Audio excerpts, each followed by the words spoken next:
दोस्तों, एक गांव में एक बूढ़े बाबा रहा करते थे।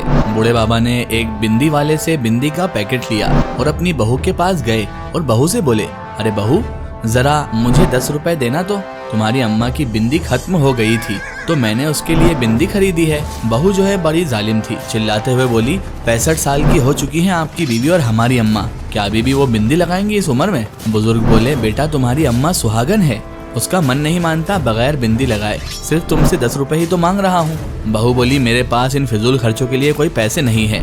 दूर से अम्मा खड़ी ये सारी बातें सुन रही थी।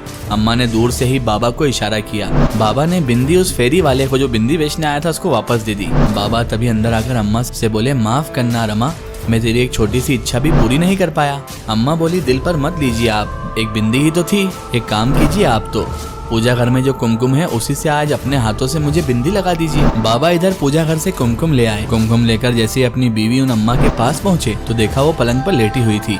बाबा अचानक बोले, रमा सो गई क्या? मैं कुमकुम ले आया तुम्हारे लिए, जरा उठ जाओ, मैं तुम्हें बिंदी लगा दूं। लेकिन अम्मा तो हमेशा की नींद सो चुकी थी, अम्मा जा चुकी थी हमेशा के लिए। अब इधर अम्मा को सुहागन की तरह तैयार करके अर्थी पर लिटाया गया। बाबा ने जब देखा कि अम्मा के माथे पर बिंदी लगी है तो बाबा ने अम्मा के माथे से बिंदी हटा दी। बेटा बोला, पापा आपने बिंदी क्यों हटा दी? अम्मा सुहागन थी ना, तो बाबा बोले, इसके पति की बिंदी खरीदने की औकात नहीं थी, इसलिए मैंने हटा दी। ये सुनकर उसकी बहू शर्मसार हो गई। बाबा ने कुमकुम से एक बड़ी सी बिंदी अम्मा के माथे पर लगाई और अम्मा का साथ निभाने के लिए उनके पीछे चल दिए।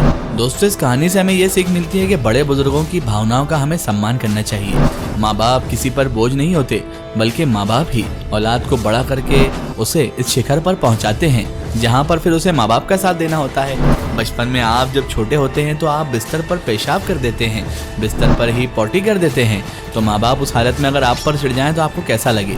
लेकिन माँ बाप की ज़रूरतों का ख्याल ना रखना एक औलाद की बहुत बड़ी गुनाह, बहुत बड़ा पाप और बहुत बुरी बात है। हमें अपने माँ बाप का हमेशा ध्यान रखना चाहिए।